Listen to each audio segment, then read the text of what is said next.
काश्मीर जो खुद सूरज के बेटे की राजधानी थी, काश्मीर जो खुद सूरज के बेटे की राजधानी थी, डमरू वाले शिव शंकर की जो घाटी कल्याणी थी। काश्मीर जो भूमंडल का स्वर्ग बताया जाता था, जिसकी मिट्टी को दुनिया में अर्घ चढ़ाया जाता था। काश्मीर जो भारत माता की आंखों का तारा था, काश्मीर जो लाल बहादुर को प्राणों से प्यारा था। काश्मीर वो डूब गया था अंधी गहरी खाई में, फूलों की घाटी रोती थी मरघट की तन्हाई में, फूलों की घाटी रोती थी मरघट फूलों की घाटी रोती थी मरघट।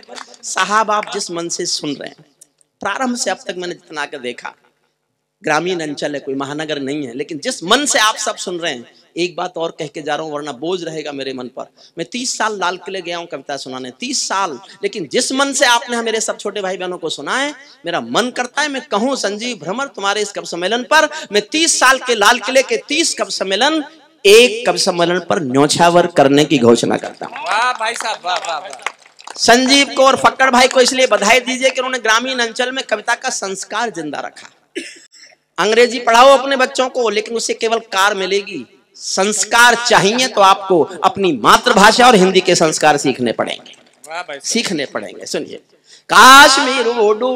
काश्मीर वो डूब गया है अंधी गहरी खाई में, फूलों की घाटी रोती है मरघट की तन्हाई में। ये अग्नि गंधा मौसम की बेला था, वो अग्नि ये अग्नि गंधा मौसम की बेला था, ये अग्नि गंधा मौसम अलबेला था, गंधों के घर बंदूकों का मेला था। मैं भारत की जनता का संबोधन हूँ, आंसू के अधिकारों का उद्बोधन हूँ, आंसू के अधिकारों का उद्बोधन हूँ, इसीलिए दरबारों को दर्पण दिखलाता फिरता था। मैं घायल घाटी के दिल की धड़कन गाता फिरता था, मैं घायल घाटी के दिल की धड़कन।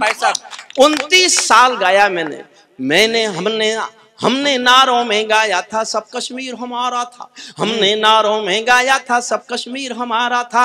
जब जब भी छू कर देखा हिम चोटी के अंगारा था, जब जब भी छू कर देखा हिम चोटी में अंगारा था। काश्मीर था जहां तमंचे थे केसर की क्यारी में, काश्मीर था जहां रुदन था बच्चों की किलकारी में, काश्मीर था जहां तिरंगे झंडे फाड़े जाते थे, 47 के बंटवारे के घाव उघाड़े जाते थे। काश्मीर था जहां हौसलों के दिल तोड़े जाते थे, खुदगर्जी में जेलों से हत्यारे छोड़े जाते थे, खुदगर्जी में जेलों से हत्यारे। वाह भाई साहब, सल्यूट करता हूं आपको, अभिवादन करता हूं। मेरी सारी थकान भी उतर गई, मैं 7 दिन से सोया नहीं हूं, मेरा सारा थकान उतर गई, नींद खुल गई, और अब मैं मन से आपको कविताएं सुनाऊंगा। काश्मीर था जहां जेलों से हत्यारे छोड़े जाते थे, अपहरणों की रोज। बैठा है गुणवीर, वीर रस के कवियों से ये उम्मीद की नहीं जाती को कविता लिखेंगे। गुणवीर भाई आप श्रेष्ठ गजलकार हो, मैं शुद्ध कविता की पंक्ति पढ़ रहा हूं, सुनना। भाई साहब, जहां जेलों से हत्यारे छोड़े जाते थे, अपहरणों की रोज कहानी होती थी, धरती मैया पानी पानी होती थी, झेलम की लहरें भी आंसू लगती थी, झेलम की लहरें भी आंसू लगती थी, गजलों की बहरें भी आंसू लगती थी, गजलों की बहरें भी आंसू लगती थी। मैं आंखों के पानी को ललकार बनाता फिरता था, मैं घायल घाटी के दिल की धड़कन गाता फिरता था, मैं घायल घाटी के दिल की धड़कन। काश्मीर था जहां गर्द में चंदा सूरज तारे थे, झरनों का पानी रक्तिम था झीलों में अंगारे थे। काश्मीर था जहां फिजाएं घायल दिखती रहती थी, गर्म हवाएं घाटी का राशि फल लिखती रहती थी। काश्मीर था जहां दरिंदों की मनमानी चलती थी, घर घर में AK-56 की दर्द कहानी चलती थी। काश्मीर था जहां हमारा राष्ट्रगान शर्मिंदा था, भारत माँ को गाली देकर भी खलनायक जिंदा था, भारत माँ को गाली देकर भी भारत माँ को। और मैं किस क्रोध में बोलता था, सत्ताओं के सरकारों के सामने खड़े होकर मैंने ये भाषा बोलने के लिए कितना बड़ा रिस्क लिया होगा, क्या क्या प्रलोभन छोड़े होंगे, लेकिन मैं ये भाषा बोला सुनना, ये भाषा बोला मैं सुनना। गूंगा बहरापन ओढ़े सिंहासन था, गूंगा बहरापन ओढ़े सिंहासन था, लूले लंगड़े संकल्पों का भाषण था, फूलों का आंगन लाशों की मंडी था, फूलों का आंगन लाशों की मंडी था, अनुशासन का पूरा दौर शिखंडी था, अनुशासन का पूरा दौर शिखंडी था। मैं इस कोढ़ी कायरता की लाश उठाता फिरता था, मैं घायल घाटी के दिल की धड़कन गाता फिरता था, मैं घायल घाटी के हमको दो आंसू नहीं आते थे अनहोनी घटना पर। 4.5 लाख कश्मीरी पंडित 1990 में घाटी से मारपीट कर निकाल दिए गए, उनकी मां बहनों से बलात्कार किया गया, संपत्ति लूट ली गई, घरों में आग लगा दी गई। अपने दिलों पर हाथ रखकर सोचना 70 सालों में इससे बड़ी कोई मॉब लिंचिंग हुई थी क्या?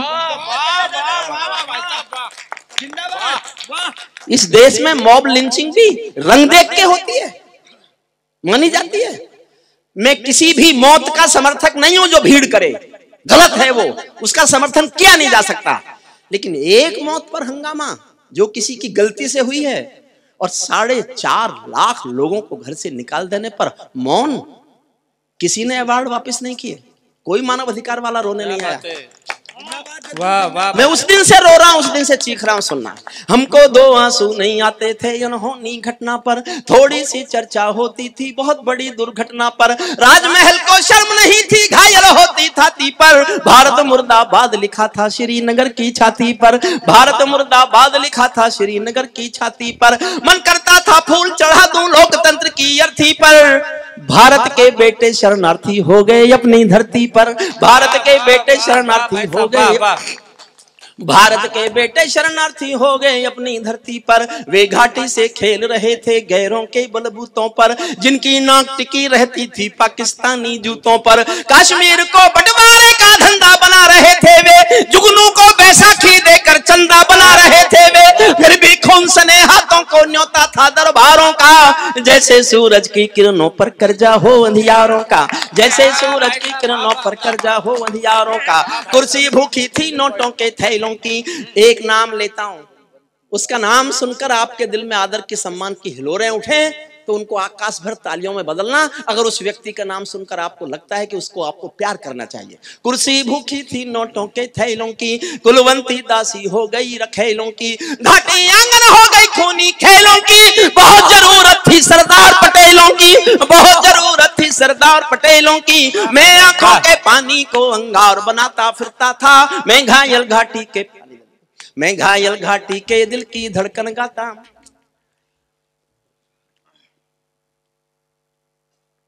अब एक छंद जोश में पढ़ूंगा, बहुत जोश में। मैं 3 दिन पहले बंगलौर था, मेरे मुंह से निकल गया कि मैं जोश में पढ़ूंगा, लेकिन मैं चाहता हूं जनता मुझसे भी ज्यादा जोश में आके सुने। ऐसे निकल गया मेरे मुंह से। फिर मेरे मुंह से यह निकल गया कि मैं यहां से हार के जाना चाहता हूं। आप मुझसे ज्यादा जोश में सुन लेना, मेरी हार हो जाएगी और यही मेरी जीत है, यही मुझे मिलने वाला आपका इनाम है। मैं हस्तिनापुर में अपने घर में संजीव के इस कार्यक्रम में, फक्कड़ भाई के कार्यक्रम में यही अनुरोध करता हूं कि मुझसे ज्यादा जोश में आप सुन लेना, मुझे हरा देना। मुझे लगे कि मेरा पढ़ने में जोश कम है, आपका सुनने में जोश ज्यादा है, और ये हार ही मेरी जीत है। मैं मंच के भाई बहनों से भी निवेदन करता हूं, वो भी मुझे जमाने में सहयोग करें। स्वागत भाई साहब, क्योंकि आप पैसे लेके पढ़ रहे हो, मैं बिन पैसे। और मुझे आज पहली बार पता चल रहा है कि बिन पैसे पढ़ो तो लोग ज्यादा सुनते हैं। भाई साहब जोश में आए पूरा सदन। हुजूर कहां जा रहे हैं? इसे कहते हैं जोश। बिना पढ़े आ गए जोश में। मन से सुनिए, अच्छा लगे तो। मैं जोश में पढ़ूंगा, आप जोश में सुनेंगे, और आप सुनेंगे, मैं दावा करता हूं। जब चौराहों पर हत्यारे महिमा मंडित होते हों, जब चौराहों पर हत्यारे महिमा मंडित होते हों, जब चौराहों पर हत्यारे महिमा मंडित होते हों, भारत मां की मर्यादा के मंजर मंडित होते हों, जब कच्छ भारत के नारे हों गुलबर्गा की गलियों में, शिमला समझौता जलता हो बंदूकों की नलियों में, तो केवल आवश्यकता थी हिम्मत की, खुददारी की। 56 इंची सीने से ही आशा थी दमदारी की। 56 इंची सीने। वाह भाई साहब, वाह वाह वाह। मैं हारा और आप जीते साहब, यही मेरा इनाम है, यही मेरा पुरस्कार है।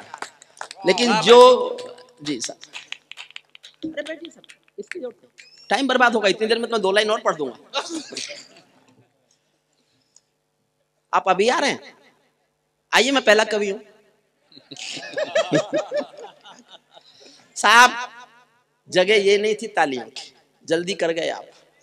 जो मुझे कहना था वो आ गए, इसलिए फिर उसी जोश में लौटना। फिर पढ़ता हूँ। जब चौराहों पर हत्यारे महिमा मंडित होते हों, भारत माँ की मर्यादा के मंजर खंडित होते हों, जब कच्छ भारत के नारे हों गुलमर्गा की गलियों में, शिमला समझौता जलता हो बंदूकों की नलियों में, तो केवल आवश्यकता थी हिम्मत की खुददारी की, केवल तो केवल आवश्यकता थी हिम्मत की खुददारी की, 56 इंची सीने से ही आशा थी दमदारी की, संविधान को बदल दिया है घाटी गैर नहीं होगी, जहां तिरंगा नहीं मिलेगा उनकी खैर नहीं होगी, जहां तिरंगा नहीं मिलेगा, वाह भाई साहब, जहां तिरंगा नहीं मिलेगा उनकी खैर नहीं होगी, जिनको भारत की धरती ना भाती हो, भारत के झंडों से बदबू आती हो, जिन लोगों ने माँ का आंचल फाड़ा हो, दूध भरे सीने में चाकू गाड़ा हो, मैं उनको चौराहों पर फांसी चढ़वाता फिरता था, मैं घायल घाटी के दिल की धड़कन गाता। अंतिम छंद सुनना, अंतिम छंद सुनाता हूं, अंतिम छंद। वो अभी भी समझ नहीं रहा, कभी कहता मेरे पास पटाखे हैं। अच्छा, एक मोटी सी बात उसके समझ में क्यों नहीं आती, वो धमकी किसको दे रहा है? एटम बम है मेरे पास, एटम बम, चल मान लिया है तेरे पास, और वैज्ञानिक ये बताते हैं कि अगर दोनों देशों ने एटॉमिक वार की तो 25-25 करोड़ लोग मरेंगे। मैं गंगा के किनारे दुखी मन से कह रहा हूं, हम तैयार हैं, 25 करोड़ मरने को तैयार हैं। अगर तेरे 25 करोड़ मर गए तो रेगिस्तान है ना पाकिस्तान, तो खत्म हो जाएगा ना। अगर उसमें इतना भी ज्ञान नहीं है, हमारा क्या बिगड़ रहा है? हम तो वैसी जनसंख्या कानून के लिए परेशान है। उस रैली में फंसा मैं आज, उस रैली में फंसा। अगर मेरा वश चले, मैं तानाशाह हूं, तो 5 साल तक हिंदुस्तान में एक भी व्हीकल नहीं बनना चाहिए और एक भी बच्चा नहीं पैदा होना चाहिए। 5 साल तक बच्चे ही नहीं, व्हीकल भी। शोर मचा रहे हैं, ऑटो में बड़ी मंदी आ गई, ऑटो में बड़ी मंदी आ गई। इन गधों को ये नहीं पता कि जब 2 साल बाद इलेक्ट्रिक कार आने वाली हैं, तुम क्यों बनाए जा रहे हो डीजल की कारें? कौन खरीदेगा इनको? बेवकूफ समझते हो लोगों को, और फिर कहते हो मंदी आ गई, हमारी कार नहीं बिक रही। क्यों बिके तुम्हारी कार? 2 साल बाद इलेक्ट्रिक आएंगी, वो खरीदेंगे। हमारी ले जाओ तुम उठा के। सुनिए, अंतिम छंद सुनिए। अमरनाथ को गाली दी थी, भीख मिले हथियारों ने, अमरनाथ को गाली दी थी, भीख मिले हथियारों ने, चांद सितारे टांग लिए थे, खून लिपि दीवारों ने, इसीलिए नाकाम रही थी कोशिश सभी उजालों की, क्योंकि ये सब कठपुतली थी रावलपिंडी वालों की। अंतिम एक चुनौती दे दो सीमा पार पड़ोसी को, गीदड़ कायर का ना समझे सिंहों की खामोशी को। हमको अपने खट्टे मीठे बोल बदलना आता है, हमको अब भी दुनिया का भूगोल बदलना आता है, हमको अब भी दुनिया का भूगोल बदलना आता है। दुनिया के सरपंच हमारे थानेदार नहीं लगते, भारत के प्रभुसत्ता के को ठेकेदार नहीं लगते, तीर हमारे तनी कमानों वाले जब भी छोड़ेंगे, जैसे ढाका तोड़ दिया लाहौर कराची तोड़ेंगे, जैसे ढाका तोड़ दिया। क्या डरना अमेरिका की बाधाओं से, आंख मिलाओ दुनिया के दादाओं से, दिल्ली वालों भारत को बलवान करो, 5 नहीं 100 एटम बम निर्माण करो, 5 नहीं 100 एटम। अब मैं एक और कविता सुनाता हूं। जो मैं अब कविता सुना रहा हूं, मैंने बहुत गुस्से में लिखी। गुस्से में इसलिए लिखी कि ये अब भी डरता क्यों नहीं है। एयर स्ट्राइक हमने कर ली, सर्जिकल स्ट्राइक हमने कर ली, 370 हमने हटा दी, 35 से हमने हटा दी, सब कुछ कर लिया, फिर भी नहीं डरता। दुनिया में कोई उसके साथ नहीं है, टर्की और मलेशिया को छोड़कर। चीन भी नहीं है, चीन भी नहीं है, पर वो मौका परस्त है। उसने बहुत जमीन ले रखी है वहां पीओके में, एक कॉरिडोर बना रखा है। वो उसकी वजह से कभी कभी उसको बहका देता है कि हाँ तू ठीक है। 2 मुल्क दुनिया में केवल उसके साथ आए, 202 देशों में केवल मलेशिया और टर्की, और कोई भी मुल्क उसके साथ नहीं है। ये हमारी कूटनीतिक विजय है, और ये मान लेना चाहिए साहब। मैं राजनीति पे कभी बोलता नहीं हूँ, किसी की तारीफ करता नहीं हूँ, लेकिन मोदी जी जिस दिन हिंदुस्तान से विदेश यात्रा पर गए थे, आखिरी यात्रा पर, उस दिन वो हिंदुस्तान के बड़े नेता थे, लेकिन जिस दिन वो लौटकर भारत की धरती पर आए, वो विश्व के बड़े नेता बनकर आए। इस बात को स्वीकार। दुनिया के इतिहास में एक यात्रा ने किसी एक आदमी के कद को इस तरह से विस्तारित किया हो, ऐसा इतिहास मैंने तो नहीं पढ़ा, मैंने तो नहीं पढ़ा। मौका ही नहीं देता खिलाफ लिखने का। सबसे ज्यादा नुकसान में तो मैं हूं। अपन तो सरकार की बुराई करके ताली बजवा लेते थे, मौका ही नहीं। जब आए थे तो कहा था देखने लिखने नहीं दूं खिलाफ, और मैं कई बार कोशिश करता हूँ, जो भी कहता हूँ ये होना चाहिए वही कर देता है। मैंने नोटबंदी के लिए कविता लिखी, कर दी। 3 साल पहले मैंने लिखी थी, 1913 में मैंने कविता लिखी, 16 में नोटबंदी हुई। मैंने फूड सिक्योरिटी एक्ट बनवाया, मैंने भूख पर कविता लिखी, संसद में फूड सिक्योरिटी एक्ट आया। फूड सिक्योरिटी मैंने 370 पर कविता लिखी, हटा दी अगले ने। मैं जनसंख्या पर लिखना सोच रहा हूं, उससे पहले बना देगा कानून। मौका ही नहीं देता, वरना तो सरकारों के खिलाफ कविता लिखना हमारा फर्ज है, हमारा धर्म है। कविताएं सरकारों के समर्थन में होती नहीं है कभी। जब जब कविताएं सरकारों के समर्थन में आएंगी, या तो कविता मर जाएंगी या सरकार गिर जाएंगी। मैंने तो जीवन में लिखा नहीं कभी। मैं 40 साल से हिंदुस्तान की हर सरकार का स्थायी विपक्ष हूँ। बस मैंने एक कविता लिखी पक्ष में, जब अटल बिहारी वाजपेयी जी ने परमाणु विस्फोट किए तो मेरे से रहा नहीं गया, मैंने उनके समर्थन में कविता लिख मारी और उन्हीं को जा सुनाई। बड़े खुश हुए, बोले बहुत अच्छी कविता लिखी है। मैंने कहा जी 2 बातें होंगी, या तो मेरी कविता बचेगी या आपकी सरकार। और इतिहास में लिखा है कविता बची, सरकार गिरी। वाह भाई साहब। उसके बाद फिर मैंने भी सोचा कि क्यों लिखो पक्ष में, कोई अच्छे काम कर रहा है तो करता ही रहे, उसके पक्ष में मत लिखो, वरना 2 बातें होंगी, अपनी कविता की भी क्यों हार कराएं। एक कविता से मेरी इसलिए मैंने लिखी गुस्से में कि डरता क्यों नहीं है, ये डरता कैसे। पहली 2 लाइन तय करेंगे कि इस तेवर को आप सुनने को तैयार हैं कि नहीं। आपको ठंड लग रही होगी, मुझे भी गर्मी लग रही है, और मेरी कविताओं में आपको कम से कम ठंड तो नहीं लगनी चाहिए, ऐसा मैं सोचता हूं।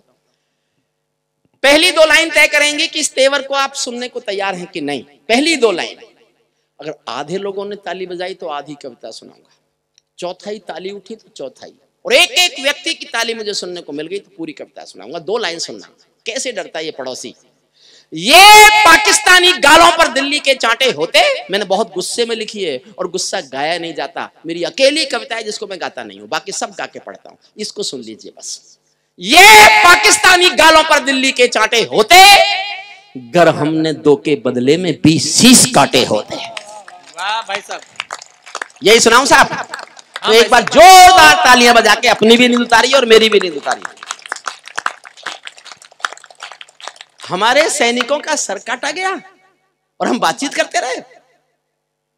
मैंने अर्जुन से पूछा, मेरा छोटा भाई है, प्रज्ञा मेधा में अभी हमारे, आपको शायद शुरू में बताया गया होगा, ये 2 कवि हमारे 25 दिन इंग्लैंड में कविता पाठ करके आए। अर्जुन से सौदिया और अशोक चार, बताया ना ये यहाँ। इस बात के लिए सम्मान हुआ आपका कि नहीं?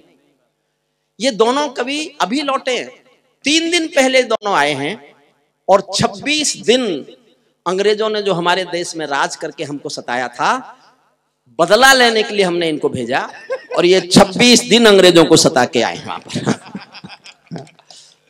हालांकि अंग्रेज इनके पल्ले नहीं पड़े होंगे। अब जो वहां बस गए जाकर के, वो भी अंग्रेजी हैं हमारे लिए, तो जब देश छोड़ गए जो लोग, वो काहे के हमारे।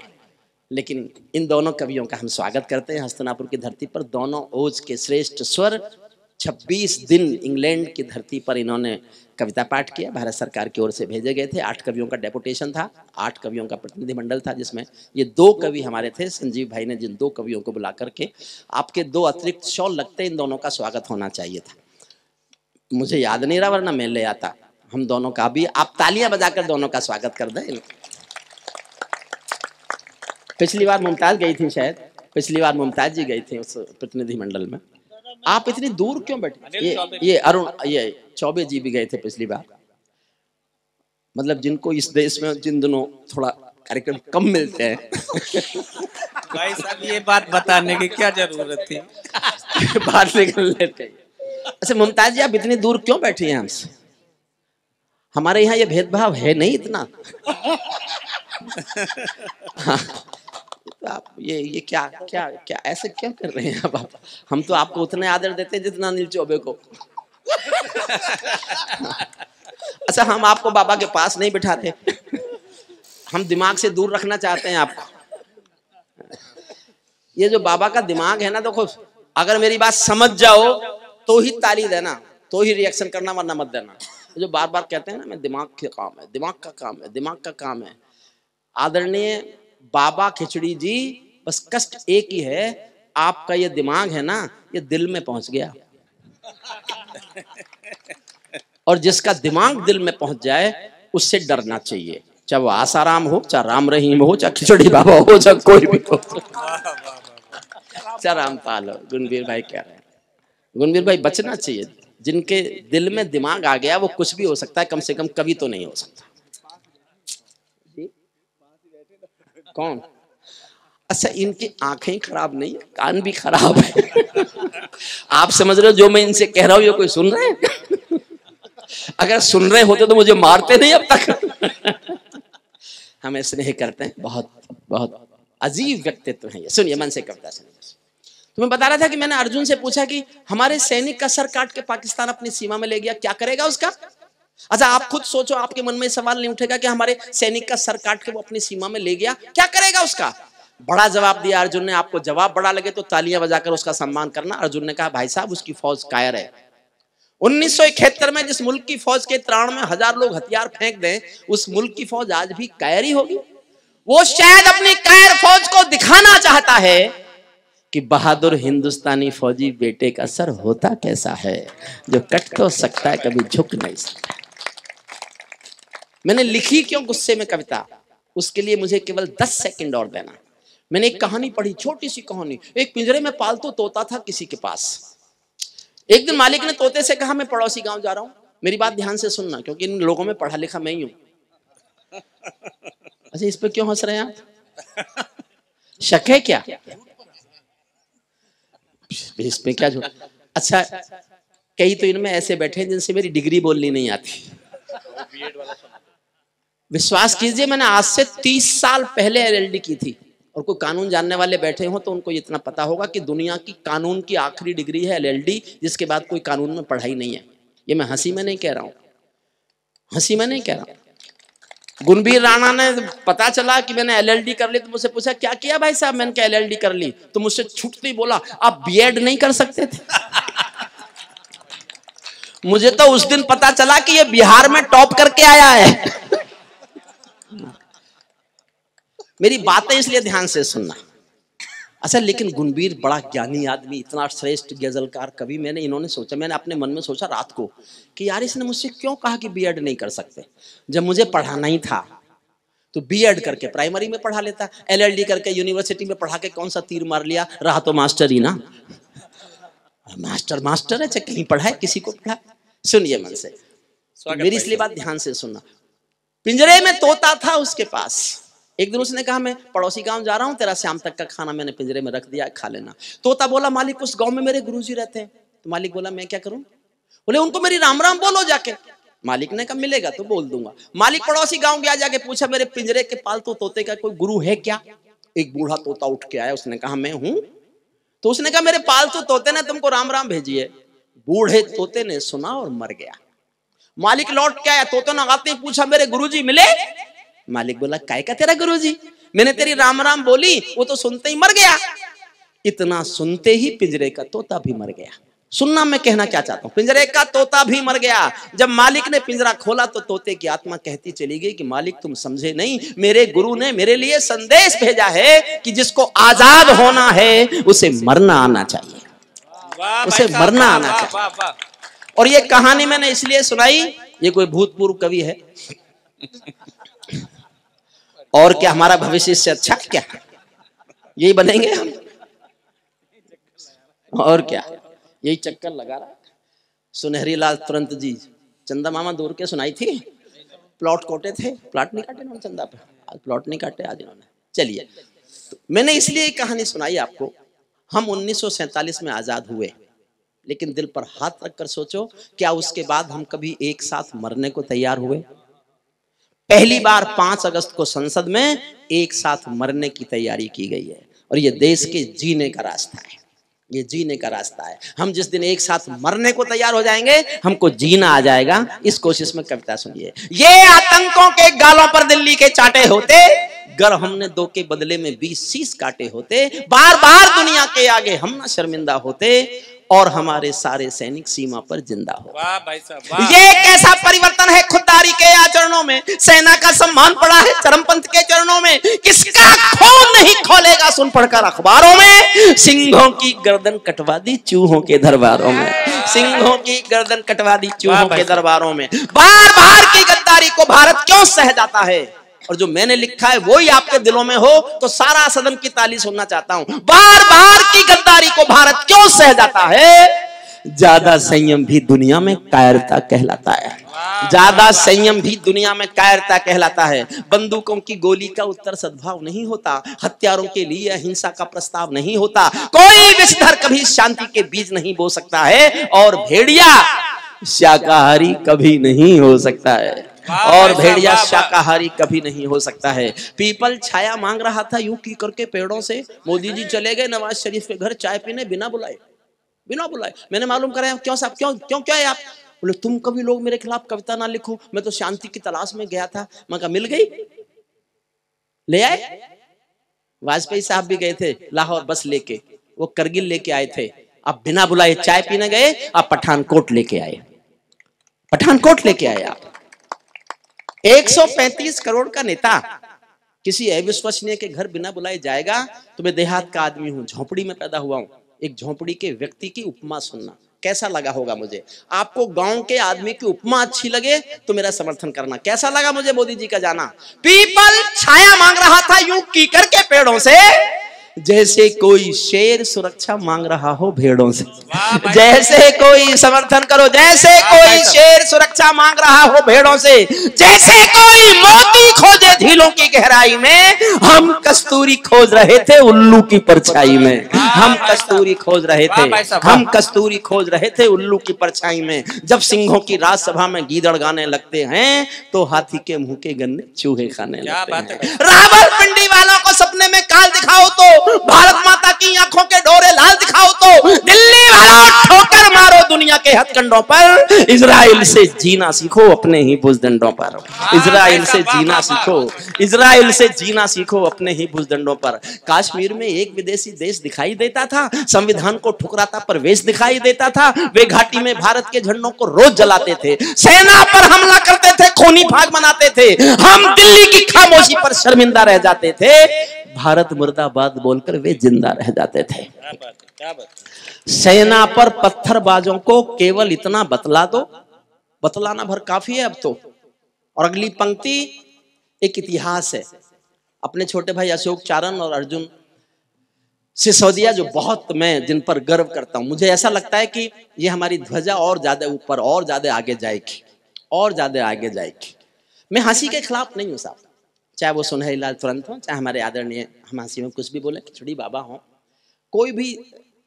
लेकिन एक बात ध्यान से सुन लो, आप जिसके साथ खुल के हंस सकते हो ना, उसके साथ केवल 24 घंटे बिता सकते हो, केवल 24 घंटे। लेकिन जिसके साथ आप खुल के रो सकते हो, उसके साथ पूरी एक उम्र गुजार सकते हो। इस बात को याद रखिए। ये वो सब है जो पूरी उम्र गुजार रहे हैं, इनको पूरी उम्र गुजारनी पड़ रही है, पूरी उम्र गुजारनी पड़ रही है। कहां था मैं भूल गया, कहां था? हाँ, सेना पर पत्थरबाजों को केवल इतना समझा दो, ये गांधी के गाल नहीं है, उनको इतना बतला दो। ये गांधी के गाल नहीं है, ये गांधी के गाल नहीं है, उनको इतना। और एक, मैंने भी समर्थन कभी किया नहीं किसी का, लेकिन साहब कोई काम बहुत अच्छा लगे तो कुछ तो मुंह से निकलता है, मेरे मुंह से भी निकलता है। मैं देखना चाहता हूं ये निकलना ठीक मानते हैं आप या गलत मानते हैं। जिनके कारण पूरी घाटी जली दुल्हन सी लगती थी, पूनम वाली रात चांदनी चंद्र ग्रहण सी लगती थी, जिनके कारण माँ की बिंदी दाग दिखाई देती थी, वैष्णो देवी माँ के घर में आग दिखाई देती थी, उनके पैरों बेड़ी जकड़ी गई बधाई देता हूँ, उनके फन पर एड़ी रगड़ी गई बधाई देता हूँ, उनके फन पर एड़ी रगड़ी गई बधाई देता हूँ। जो घाटी में खड़े हुए थे हथियारों की टोली में, खूनी छींटे छिड़क, हुजूर वापस आइए प्लीज, वापस आओ और यहीं बैठ जाओ। ये भारत की संसद नहीं है जिसका मन करेगा उठ के चल देगा। ये अदब की महफिल है हस्तिनापुर की। संजीव जानते हो कितनी मेहनत करता है पूरे साल। माफी चाहता हूं आपको, माफी चाहता हूं, हाथ जोड़ता हूं आपके। आप ऐसे मत जाइए और खड़े तो बिल्कुल मत हो। ये मैंने जिन सरकारों पे लिखा है वो बैठ गई। अखिलेश जी से पूछ कर देखना किसने गिराई। सुनिए मन से, मन से सुनिए, बहुत गहरेपन से सुनिएगा। स्वागत है। जो घाटी में खड़े हुए थे हत्यारों की टोली में, खूनी छींटे छिड़क रहे थे आंगन द्वार रंगोली में, जो पैरों से रौंद रहे थे भारत की तस्वीरों को, गाली देते थे गालिब को, तुलसी मीर कबीरों को, जिन लोगों ने कभी तिरंगे का सम्मान नहीं सीखा, अपनी जननी जन्मभूमि का गौरव गान नहीं सीखा, जो जो दुश्मन के हित के पहरेदार बताए जाते थे, जो 100 लाशों के जिम्मेदार बताए जाते थे, ये सब उस दिन सभी तिरंगे के रंग में रंग जाएंगे जिस दिन 100 गद्दार वतन के सूली पर टंग जाएंगे। जिस दिन 100 गद्दार वतन के सूली पर टंग जाएंगे। बर्मा बांग्लादेश तलक सीमा पर ऐंठे रहते थे और हमारे नेता चूड़ी पहने बैठे रहते थे। दिल्ली डरी डरी रहती थी पाक चीन की बॉर्डर पर, सेना बांधे हाथ खड़ी रहती थी किसके ऑर्डर पर। दुनिया को एहसास कराया हम निर्णय ले सकते हैं, हम भी ईंटों का उत्तर पत्थर से दे सकते हैं। हमने वक्त बदलना सीखा डरते डरते जीने का, दुनिया को एहसास कराया 56 इंची सीने का। दुनिया को एहसास कराया 56 इंची सीने का। सैनिक अपने प्राण गंवाकर देश बड़ा कर जाते हैं। मैं एक कविता अलग से पढ़ूंगा शहीदों पर, 4 मिनट की कविता है कुल, लेकिन ये चित्र है, यहाँ संदर्भ आ गया। मैं एक अनुरोध और करता हूं, भगवान राम हमारे रक्षक देवता हैं, भगवान कृष्ण भी हमारे रक्षक देवता हैं, होंगे पर मैंने नहीं देखे। आप में से किसी ने देखे हों और आप कहते हो कि हमारी मुलाकात होती है उनसे, तो आप और कुछ हो ना हो झूठे जरूर हैं। मैं भी सनातन धर्म में पैदा हो गया तो मान लेता हूं वो हमारे रक्षक देवता, लेकिन मैंने नहीं देखे साहब। लेकिन मैंने जो अपने रक्षक देवता देखे हैं, ये वो फौजी बेटे हैं जो वर्दी पहनकर सीमा पर खड़े हैं और हमारी रक्षा। ये हमारे रक्षक भाई साहब। हाथ जोड़कर अपने घर में हस्तिनापुर के लोगों से 2 निवेदन और करता हूं। आपके आस पड़ोस कोई ऐसा परिवार होगा जिस घर का बेटा देश के लिए शहीद हो गया होगा। आप साल में छुट्टियां मनाने जाते हैं, पिकनिक मनाने जाते हैं, त्योहार मनाते हैं। आप में से जिसके पास भी किसी शहीद का परिवार है, साल में एक बार नियम बनाकर फूल लेकर उसके घर जाइए, उस परिवार के घर जाइए, उनसे कहिए कि देश आपके साथ है, अपने को अकेला महसूस मत कीजिएगा, मत कीजिए अपने को अकेला महसूस। और एक निवेदन और है, आपको कहीं भी किसी बस अड्डे पर, रेलवे स्टेशन पर, हवाई अड्डे पर कोई फौजी वर्दी में जाता दिखाई दे और आप बैठे हो तो खड़े होकर के ताली बजाकर उसका समर्थन कर दीजिए, उसको लगेगा पूरा देश उसकी पीठ पर खड़ा हुआ है। ये मेरा अनुरोध है आपसे। और मैं राजनीति पर सबसे कठोर पंक्ति पढ़ रहा हूं, मुझे नहीं पता हमारे कुछ आदरणीय नेता यहाँ हो, मैंने बहुत कठोर भाषा नेता पर लिखी है और इतनी कठोर भाषा लिखी है, लेकिन इतनी तमीज से लिखी है कि उनकी समझ में आए नहीं और आए भी तो इतनी देर में आए जितनी देर में मैं निकल लूं। अच्छा, मैं आप सबसे अनुरोध करता हूं कि आप सोचना, इससे सख्त बात कोई नेताओं के लिए बोल सकता है क्या? मैं बोल सकता हूं, मैं ही बोल सकता हूं। हद लगेगी आपको, लेकिन मैं बोल रहा हूं और आपको लगे कि मुझे बोलना चाहिए था तो मेरा समर्थन करना। सैनिक अपने प्राण गंवाकर देश बड़ा कर जाते हैं, सैनिक अपने प्राण गंवाकर देश बड़ा कर जाते हैं, बलिदानों की बुनियादों पर राष्ट्र खड़ा कर जाते हैं। जिनको मां के बलिदानी बेटों से प्यार नहीं होगा, उन्हें तिरंगे को लहराने का अधिकार नहीं होगा, उन्हें तिरंगे को लहराने का अधिकार नहीं होगा। सिंहासन के माने होते हैं सिंहों का शासन हो, आचरण सिंहासन के माने होते हैं सिंहों का शासन हो। राजमहल के आचरणों की गंध हवा में जाती है, राजा कायर हो तो बिल्ली सिंहों को धमकाती है, राजा कायर हो तो बिल्ली सिंहों को धमकाती है। भारत एक अखंड राष्ट्र है, सवा अरब की ताकत है, कोई हम पर आंख उठा ले किसकी भला हिमाकत है। धरती अंबर और समंदर को ये भाषा समझा दो, दुनिया के हर पंच सिकंदर को ये भाषा समझा दो। अब खंडित भारत माँ की तस्वीर नहीं होने वाली, कश्मीर किसी के अब्बा की जागीर नहीं होने वाली। कश्मीर, अंतिम छंद पढ़ता हूं इसका। हर संकट का हल मत पूछो आसमान के तारों से, हर संकट का हल मत पूछो आसमान के तारों से। सूरज किरणें कब लेता है नभ के चांद सितारों से। पंचाली के चीर हरण पर जो चुप पाए जाते हैं, इतिहासों के पन्नों में वो सब कायर कहलाते हैं। क्या बात है भाई साहब, क्या बात है।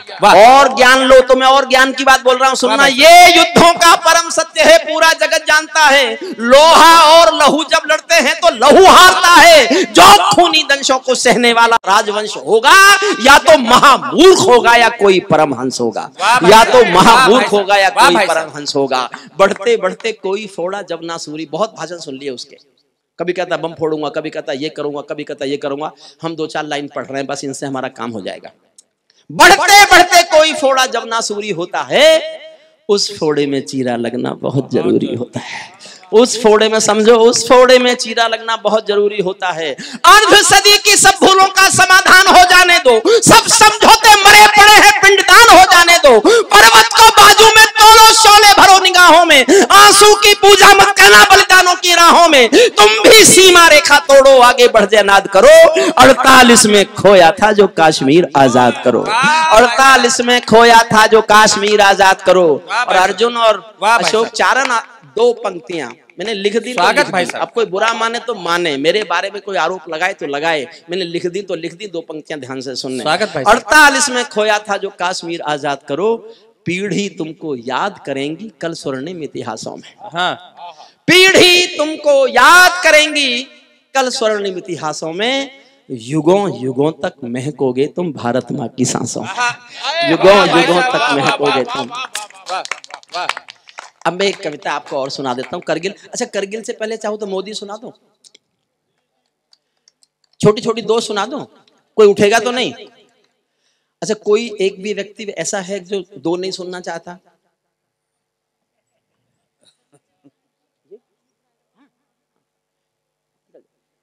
मुमताज जी की फ्लाइट है तो वो जा सकती है। आप पहले ही बता देती है कि दूर क्यों बैठी हैं। कोई नहीं, कोई नहीं, कोई निकल जाए, कोई। वो हासिम जी का है, हासिम जी का। अच्छा बाबा, आप भी जा रहे हैं क्या बाबा? नहीं नहीं साहब, मुझे तो संकट ये लग रहा है। मुमताज जी, आप इनके साथ हैं क्या? ये आपके साथ जा रहे हैं तो आफत आपने बुलाई है। चलिए कोई नहीं, उनको समय है, उनका फ्लाइट पकड़नी है, तो किसी और भी किसी को पकड़नी हो तो मेरा तो आदत है, मुझे तो कई बार मैं अकेला ही रह जाता हूँ। अच्छा, कई बार तो जो कभी मुझे नहीं सुनना चाहते उनकी सबकी फ्लाइट होती है।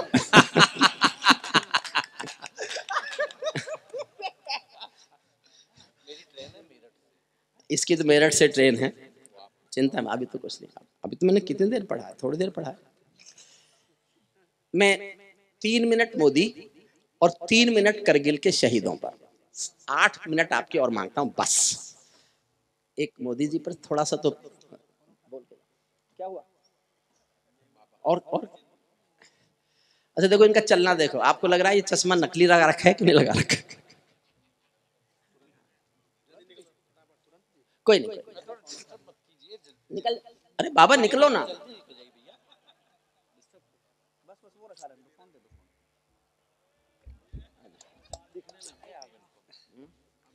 उतर गया ना चश्मा?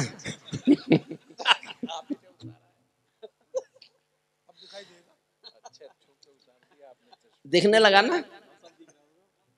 दिखने लगा। चलो, कितने खुश हैं।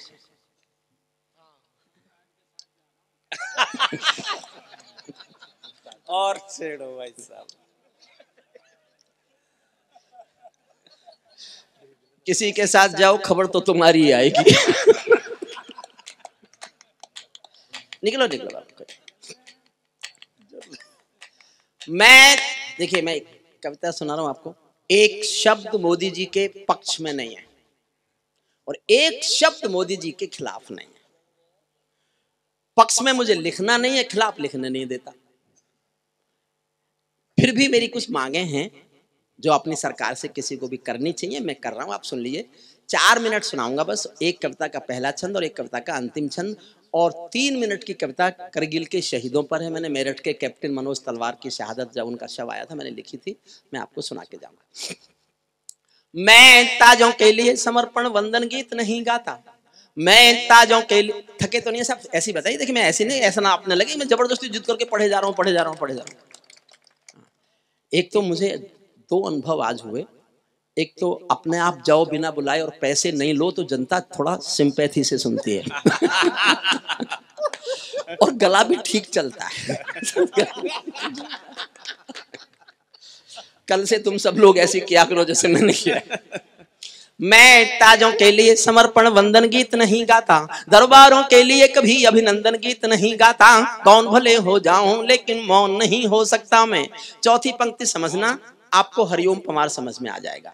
हरिओम पमार क्या है एक पंक्ति में समझाता हूं, फिर पढ़ता हूं। मैं ताजों के लिए समर्पण वंदन गीत नहीं गाता, दरबारों के लिए कभी अभिनंदन गीत नहीं गाता। गौन भले हो जाऊं लेकिन मौन नहीं हो सकता मैं, पुत्र मोह में शस्त्र त्याग कर द्रोण नहीं हो सकता मैं। सल्यूट करता हूं आपका, अभिवादन करता हूं साहब, सर झुका के अभिवादन करता हूं।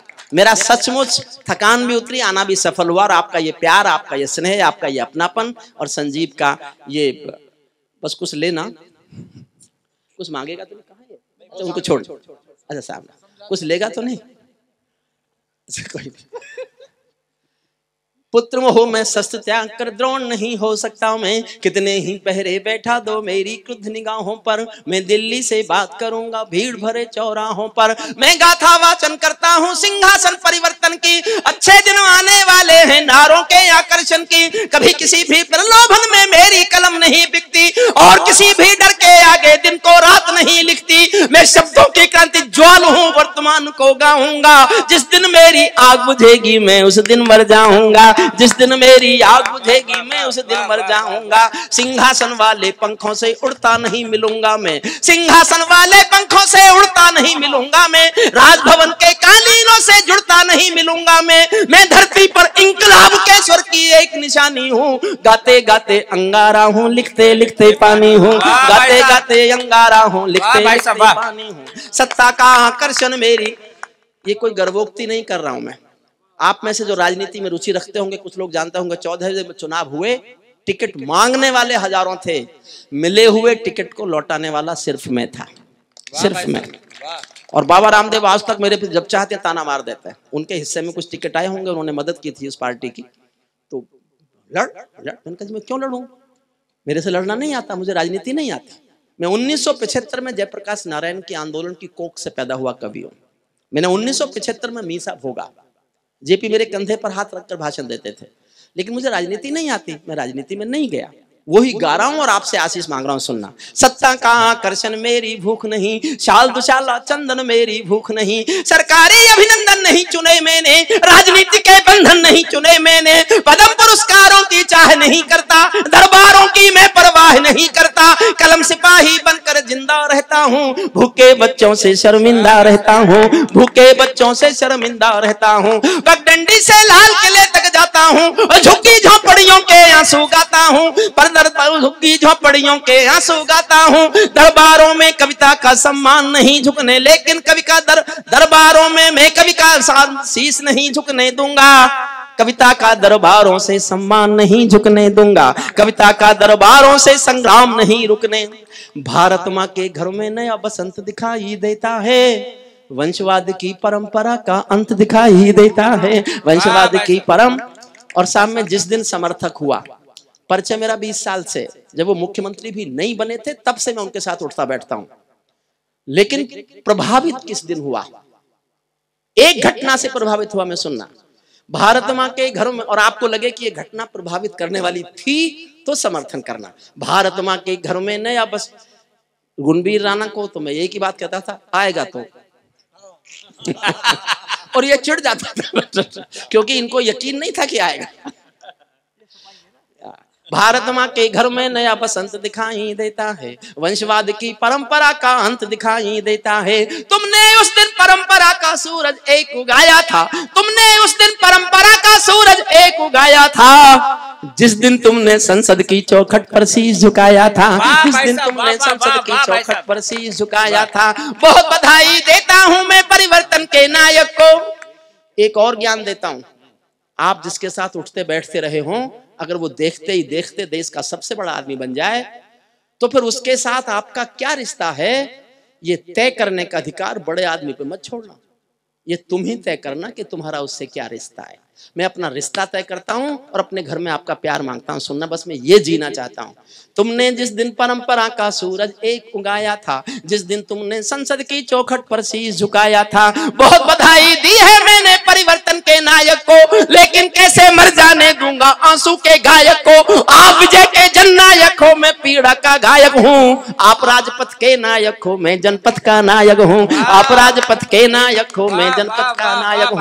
निर्वाचन ने सौंपा है है सम्मान तुम्हारे हाथों में, लोकतंत्र की मां संसद का मान तुम्हारे हाथों में, संविधान के पालन का अरमान तुम्हारे हाथों में, तिलक गोखले गांधी का वरदान तुम्हारे हाथों में, अमर तिरंगे की सौंपी है शान तुम्हारे हाथों में, सौंप दिया है पूरा हिंदुस्तान तुम्हारे हाथों में, सौंप दिया है पूरा हिंदुस्तान। जनादेश में आज आपकी सबसे ऊंची थाती है, दिया तुम्हारा तेल तुम्हारा और तुम्हारी बाती है, आज आपके कर कमलों में टूटी हुई कमान नहीं और पगों के नीचे कोई गिरता हुआ मचान नहीं, आज आपके ऊपर नभ है नीचे ठोस धरातल है और आपकी सौगंधों में गंगा मैया का जल है और आपकी सौगंधों में गंगा।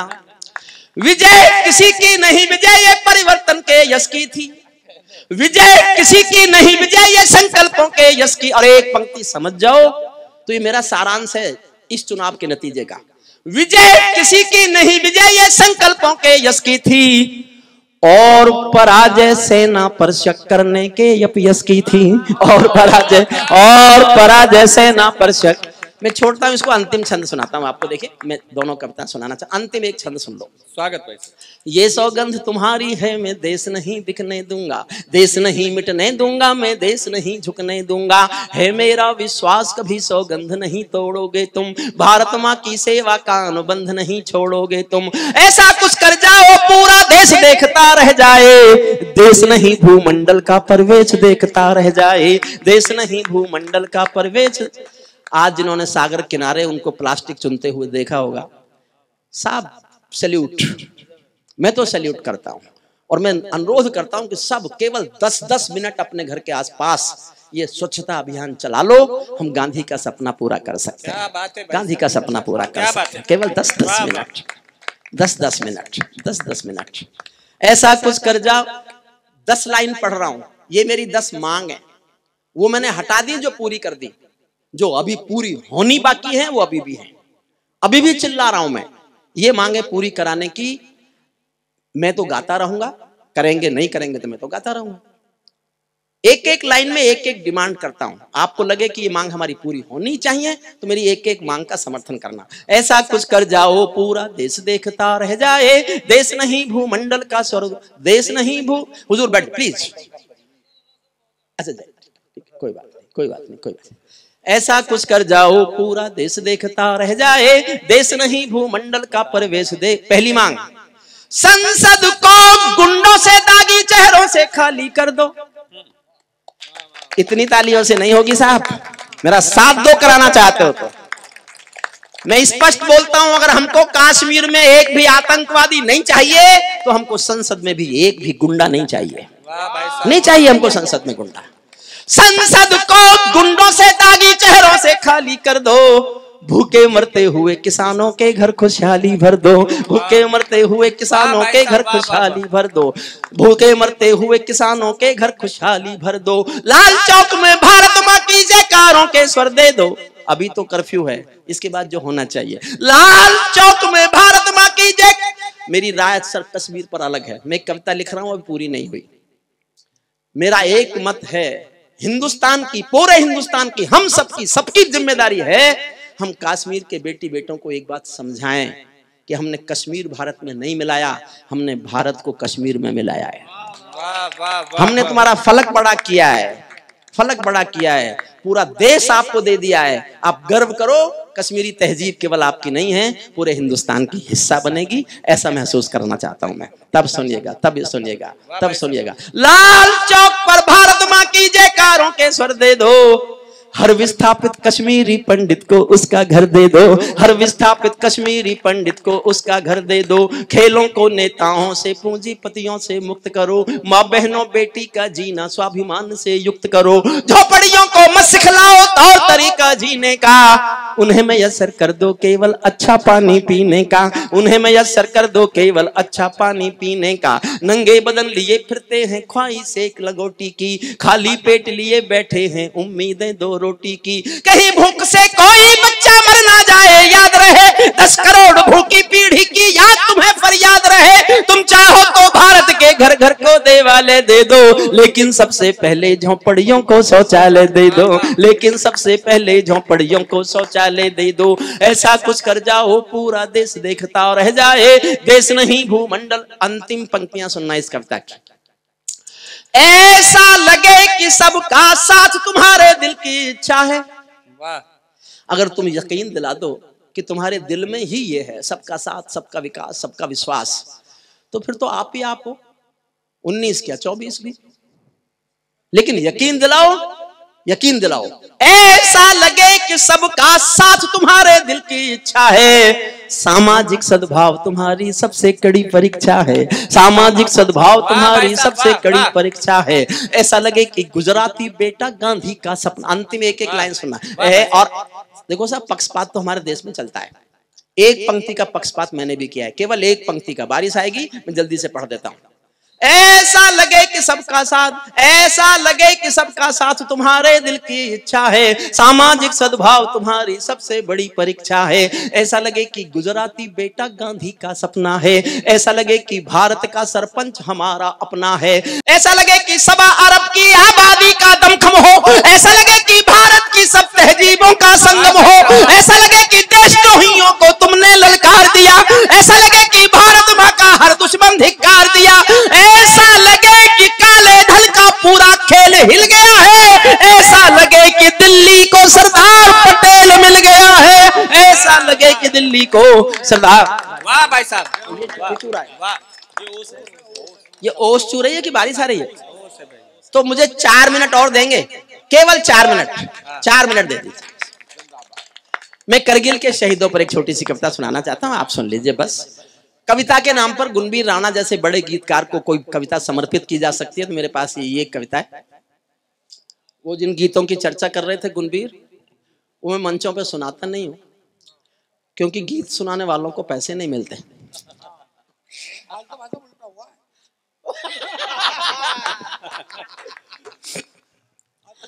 तुम्हें जो मिला, अगर उन्हें पैसे कहते हो तो ये पैसों का अपमान।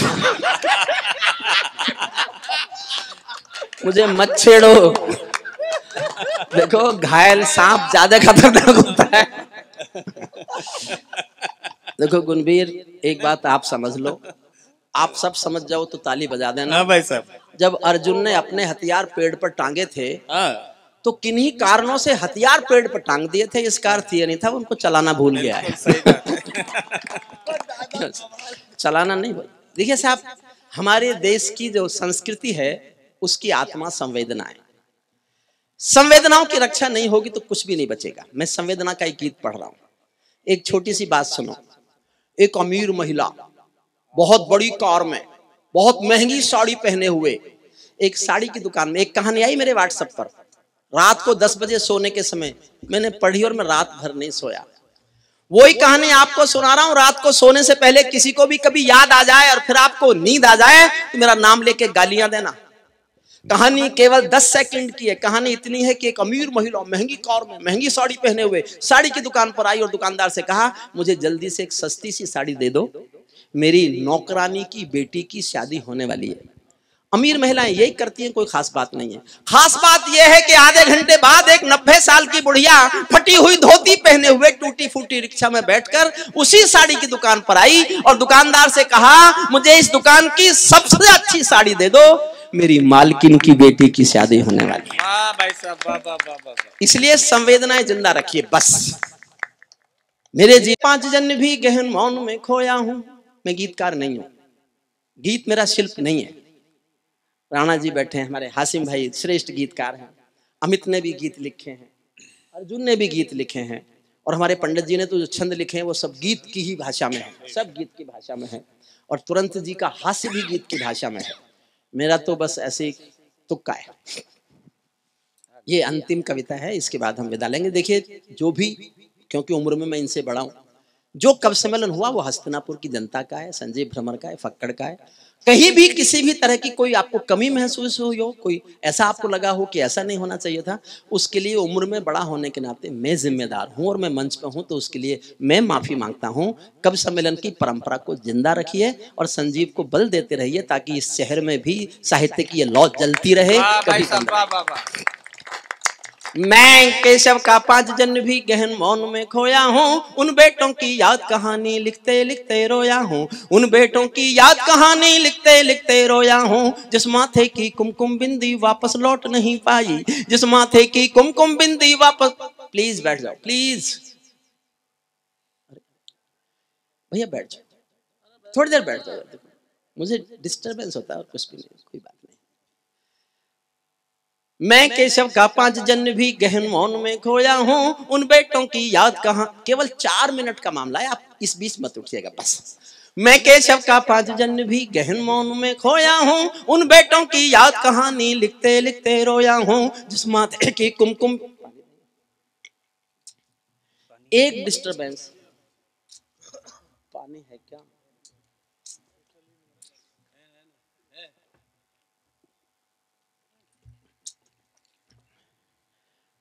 फक्कड़ जी आप जगह बदल रहे हैं, हो गया। संजीव क्या हुआ? तो सामने बैठे और पानी चाहिए नहीं? अरे मुझे नहाना थोड़ा ही है। फिर से पढ़ता हूँ, 4 मिनट मुझे दीजिए। और ये कविता के नाम पर अगर मेरे पास कुछ है गुणवीर राणा जैसे बड़े शिल्पकार को समर्पित करने के लिए, तो मैं उसी को समर्पित करता हूँ। हमारा बड़ा कवि है, वो बहुत बड़ा कवि है सचमुच। मैं तो जब कभी उसके गीत पढ़ता हूँ या गजलें पढ़ता हूँ, मैं खुद थ्रिल होता हूँ, खुद थ्रिल हो जाता हूँ। और ये उसका विनम्रता ऐसी है कि वो सबको स्नेह से, छोटों को बड़ों को बहुत प्यार से रखते हैं। कुर्ते मुझे उल्टे देते हैं और अपने कुर्तों को जो उस पर चाय पड़ गई तो मेरा बता दिया। इसको भी कह रहा मेरा है, मैं इतने खराब कुर्ते पहनता हूं क्या?